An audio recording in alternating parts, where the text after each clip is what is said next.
बिस्मिल्लाहिर्रहमानिर्रहीम। अस्सलाम वालेकुम।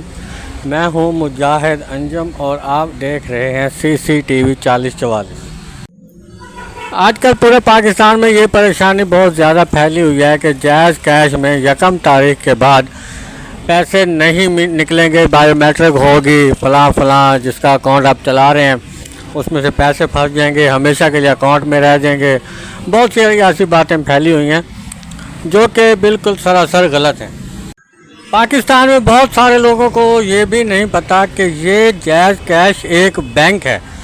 जिस तरह पाकिस्तान में दूसरे बैंक है जैसे एलाइट बैंक, इस्लामी बैंक, हबीब बैंक वगैरह, बिल्कुल इसी तरह जायज़ कैश का भी एक बैंक है। तकरीबन पाकिस्तान में 99% लोगों को इस बारे में नहीं पता। हर बंदा यही समझता है कि भाई मोबाइल में अकाउंट बना हुआ है, सिम पे अकाउंट बना हुआ है, तो बस यही है। ये बात बिल्कुल गलत है।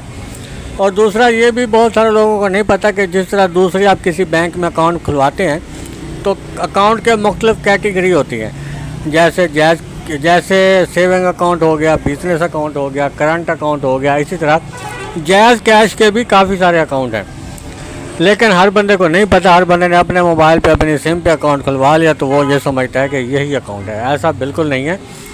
जायज़ कैश के भी 3 तरह के अकाउंट हैं। एक कस्टमर अकाउंट जो हर बंदा अपनी सिम पर खुलवा सकता है, उसको कस्टमर अकाउंट कहा जाता है। उसके बाद आता है मर्चेंट अकाउंट, टेल आईडी उसको बोलते हैं, ये दुकानदारों के लिए होता है। और तीसरा आता है बिज़नेस अकाउंट, मास्टर अकाउंट, ये भी दुकानदारों के लिए होता है। ये जायज़ लोड वाली सिम पे बनता है, किसी और सिम पे नहीं बन सकता।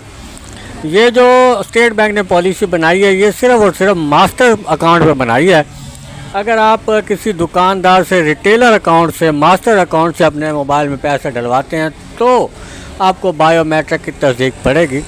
उसके अलावा किसी भी अकाउंट से अगर आप लेन देन करते हैं, अपने किसी दोस्त को, अजीज़ को, रिश्तेदार को या किसी को भी अपने अकाउंट से रकम भेजते हैं तो वो कोई मसला नहीं होगा। जैसे आप पहले रकम भेजते हैं वैसे ही रकम जाएगी आपकी।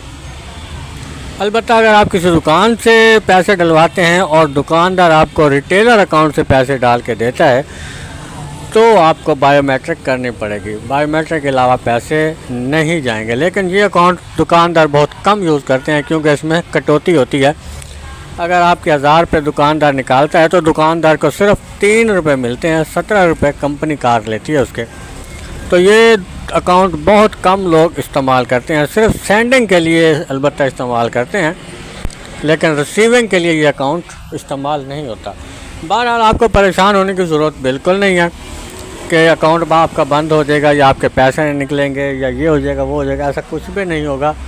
आपके पैसे आपके जायज़ कैश बैंक में महफूज हैं। आप अपने शहर में पता करें तो इसका जायज़ कैश का बैंक होगा, एक बिल्डिंग होगी, दफ्तर होगा। वहाँ पे अगर आपको कोई मसला आता है जायज़ कैश का तो आप वहाँ पर जाकर अपना मसला सॉल्व करवा सकते हैं, अपना मसला हल करवा सकते हैं।